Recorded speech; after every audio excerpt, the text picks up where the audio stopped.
Looking over 7 tours, it's quite difficult sometimes to pick out favourite Lions memories, but obviously the successful tours, 1974 as a player, 1989, my first coaching role when we won in Australia, 97 when we won in South Africa, you know, the tours that I think made a huge impact on me and hopefully on supporters as well.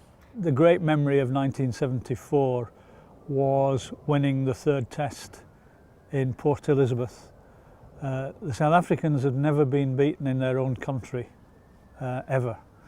And we'd won the first 2 tests, one in a wet Cape Town, and then we'd gone up to Pretoria and won there with a record score. And every time we went on the field, they're saying, oh, we're going to beat you next time, we're going to beat you next time.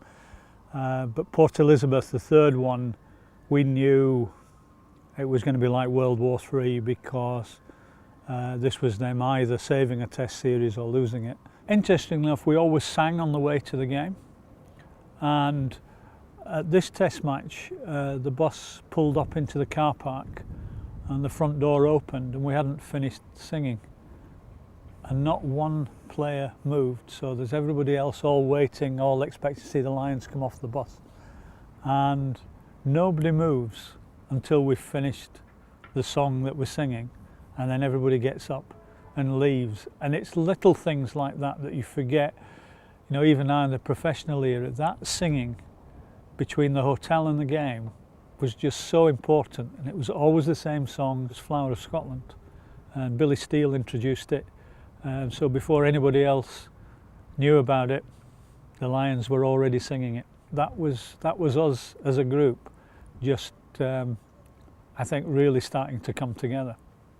The memories of 1989 were significant to me as a tour, because it was my first tour as a coach. And interestingly enough, Clive Rowlands, the manager, had spoken to me. Clive and his wife Margaret invited Judy, I and the kids down to Tenby in Wales. He said, I need you to be there for a Lions meeting. But originally he'd only said there's going to be a Lions meeting over Easter. And I was thinking, how do I tell Judy that I've got a Lions meeting over Easter weekend? But what he realised is, she was at university doing a degree at the time, that it was important that the family had a bit of respite. And it was only later he said, no, he said, that's what I'm telling the Lions committee. We've got a meeting. He said, what I'm not telling them is it's in Tenby, there's a hotel on the beach, and your family's coming down for 5 days. You know, little things like that, where you're looking at a manager who knows how important it is to get all the soft things around a tour right. And again, a big lesson that stayed with me ever since is that you have to know a little bit behind the players as to, you know, where they are, what they're thinking, what their own environment is away from rugby, and how you can best really make the most of that, so that all the support, whether it's within a Lions group or within a family, is as strong as it can be. Coming to 1997, there's some great memories from that tour, just because the team and the group got together so well. But it has to be Jerry Guscott's drop goal in the 2nd test in Durban to win the series.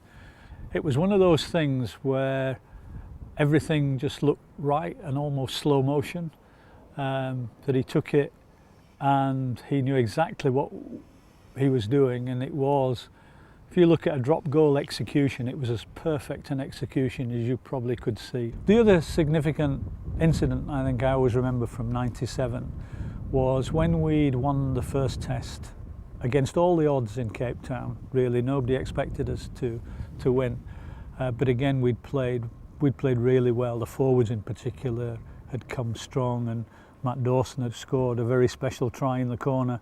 But after that, the kick-off was probably 5:30, 6 o'clock. So by the time you get away from the stadium, having done all the press and changed and everything, it's probably 10 o'clock at night. and we'd got a Mexican restaurant booked to have a meal in together. And on the way there, just before we got off the bus, Martin Johnson came to the front and turned round to the players and said, "We've a team that has to go out on the field on Tuesday against Orange Free State.